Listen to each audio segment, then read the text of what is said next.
उपमुख्यमंत्री एकनाथ शिंदे यांचा रविवारी वाढदिवस होता। या वाढदिवसाच्या निमित्तानं उपमुख्यमंत्री एकनाथ शिंदे यांनी आपल्याला पंतप्रधान नरेंद्र मोदी यांनी फोन केला आणि मराठीतूनच त्यांनी वाढदिवसाच्या शुभेच्छा दिल्याचं सांगितलं। आपण मुख्यमंत्री नसतानाही मोदी, शहा यांच्यासह अनेकांनी आठवणीने आपल्याला फोन केला, म्हणजेच मुख्यमंत्री उपमुख्यमंत्री नाही तर एकनाथ शिंदेला आठवणीत ठेवून शुभेच्छा दिल्या असल्याचंही त्यांनी सांगितलं। उपमुख्यमंत्री एकनाथ शिंदे यांचा काल वाढदिवस होता। या वाढदिवसाच्या निमित्तानं ठाण्यात विविध ठिकाणी कार्यक्रमांचं आयोजन करण्यात आलं होतं। किसन नगर येथे केलेल्या भाषणात शिंदे यांनी आपल्याला देशाचे पंतप्रधान नरेंद्र मोदी यांनी फोन केल्याचं सांगितलं। या भाषणात शिंदे यांनी आदरणीय पंतप्रधान मोदी साहेबांनी फोन केला।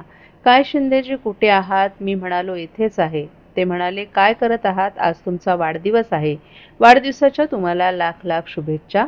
त्यांनी आपल्याला मराठीतच शुभेच्छा दिल्या। मोदी साहेब, गृहमंत्री अमित शहा, उपराष्ट्रमंत्री, राज्यपाल या सर्वांनीच आपल्याला शुभेच्छा दिल्या। आता आपण मुख्यमंत्री नाहीत तरी देखील त्यांनी आपली आठवण ठेवून आपल्याला शुभेच्छा दिल्या। म्हणजेच मुख्यमंत्री उपमुख्यमंत्री नाही तर एकनाथ शिंदेला आठवणीत ठेवून शुभेच्छा दिल्या असल्याचंही शिंदे यांनी सांगितलं। आपण बाळासाहेबांचे आणि आनंद दिघे साहेबांचे लहान कार्यकर्ते आहोत। आपण एकदा शब्द दिला की तो शब्द मागे फिरवत नाहीत। निवडणूक असू द्या नसू द्या, कोणती आपत्ती किंवा संकट आल्यास एकनाथ शिंदे सर्व ठिकाणी धावतो असंही त्यांनी सांगितलं।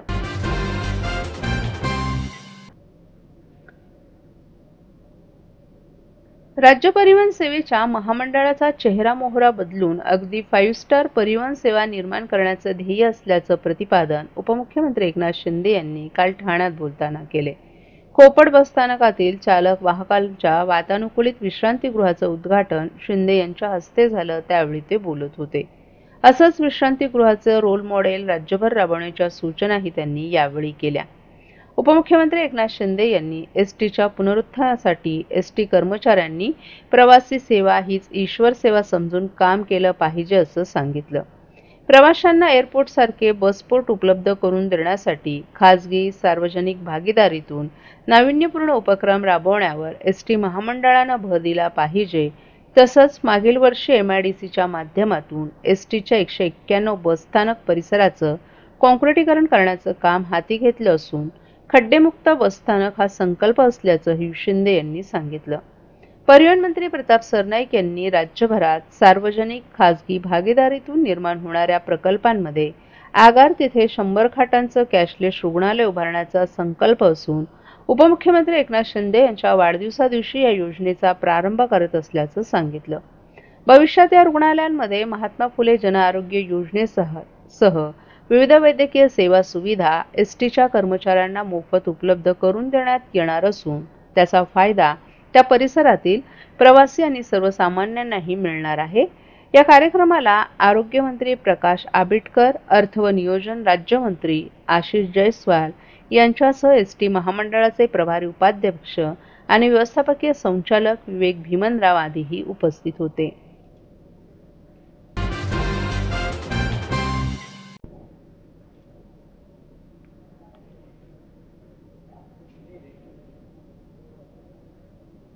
महाराष्ट्र राज्य माध्यमिक तसंच उच्च माध्यमिक शिक्षण मंडळाच्या 10वी आणि 12वीच्या परीक्षा 11 आणि 21 फेब्रुवारीपासून सुरू होत आहेत। ठाणे जिल्ह्यात 10वीच्या परीक्षेसाठी 338 तर 12वीच्या परीक्षेसाठी 197 परीक्षा केंद्रांची व्यवस्था करण्यात आली आहे।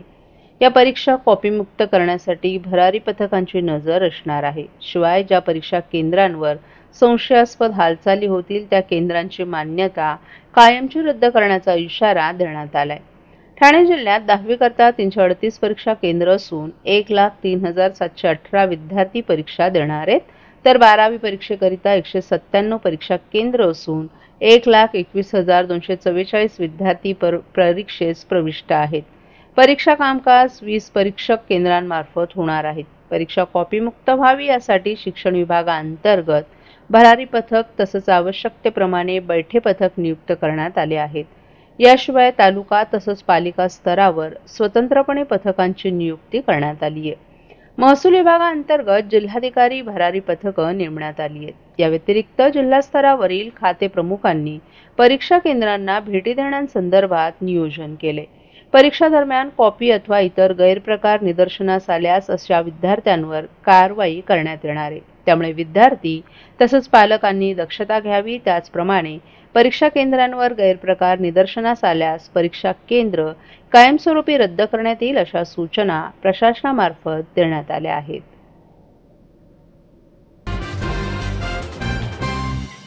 महाराष्ट्रातील भगिनींना आधार देणारी राज्य शासनाची मुख्यमंत्री माझी लाडकी बहीण योजना।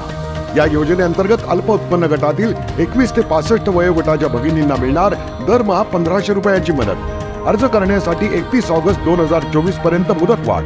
कुटुंबाचं वार्षिक उत्पन्न 2.5 लाख रुपयांपेक्षा कमी असलेल्या महिला पात्र। कुटुंबाकडे पिवळं किंवा केशरी रेशन कार्ड असल्यास उत्पन्नाचा दाखला आवश्यक नाही। पांढरं रेशन कार्ड असेल किंवा रेशन कार्ड नसेल तर कुटुंबाचं वार्षिक उत्पन्न 2.5 लाखांपेक्षा कमी असल्याचा दाखला आवश्यक। योजनेसाठीचा ऑनलाईन अर्ज नारी शक्ती दूत ॲप वरून किंवा पोर्टलवर भरता येईल। ज्या भगिनींना ऑनलाईन अर्ज भरता येत नसेल त्यांच्यासाठी अंगणवाडी, ग्रामपंचायत, वॉर्ड ऑफिस, सेतू सुविधा केंद्रामध्ये किंवा आशाताई बचत गटाच्या CRP यांची मदत उपलब्ध। आता आपल्याला अभिमानाने म्हणता येईल, सुखी आणि सुरक्षित आहे माझी लाडकी बहीण।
ठाणे महानगरपालिकेच्या वतीनं बोरिवडे मैदान, कासरवडोली येथे आरक्षण आणि सुविधा भूखंड विकसित करण्याच्या कार्यक्रमाअंतर्गत बांधण्यात येत असलेल्या धर्मवीर आनंद दिघे क्रीडा संकुलाचं भूमिपूजन परिवहन मंत्री प्रताप सरनाईक यांच्या हस्ते काल दुपारी करण्यात आलं। गोडबंदर रोड प्रभाग क्रमांक 1 मधील आरक्षण व सुविधा भूखंड विकसित करण्याकरिता महानगरपालिका क्षेत्रात मूलभूत सुविधांचा विकास या योजनेअंतर्गत राज्य सरकारकडून 75 कोटी रुपयांची तरतूद करण्यात आली आहे। त्यातून बोरुडे मैदान विकसित करून धर्मवीर आनंद दिघे क्रीडा संकुल बांधण्यात येत आहे। या क्रीडा संकुलाचा फायदा या परिसरातील सर्व नागरिकांना, खेळाडूंना होणार आहे।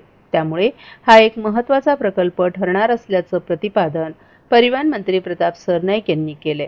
या भूमिपूजन सोहळ्यास माजी नगरसेविका साधना जोशी, माजी नगरसेवक पूर्वेश सरनाईक, कार्यकारी अभियंता संजय कदम, उपअभियंता BV गव्हाणे आदी उपस्थित होते। या सोहळ्यास परिसरातील नागरिकही मोठ्या संख्येने उपस्थित होते। बोरुडे मैदान आरक्षित भूखंडाचं क्षेत्रफळ 84,974 चौरस मीटर असून त्यापैकी 6,819 चौरस मीटर क्षेत्रफळावर जिमखाना बांधण्यात येणार आहे। या जिमखान्यामध्ये विविध प्रकारच्या खेळांसाठी सुविधा असणार आहेत। यामध्ये badminton court, cricket practice net, कुस्ती, उपहारगृह आदी सुविधाही असणार आहेत। तर मलखांब, कबड्डी, हुतुतू, लाल मातीची कुस्ती, basketball court, volleyball court, skating track या मैदानी खेळांचाही समावेश आहे। तसंच मैदानाचं पूर्णपणे सपाटीकरण करणं, संरक्षक भिंत आणि आकर्षक प्रवेशद्वार या कामांचाही या प्रकल्पात समावेश आहे।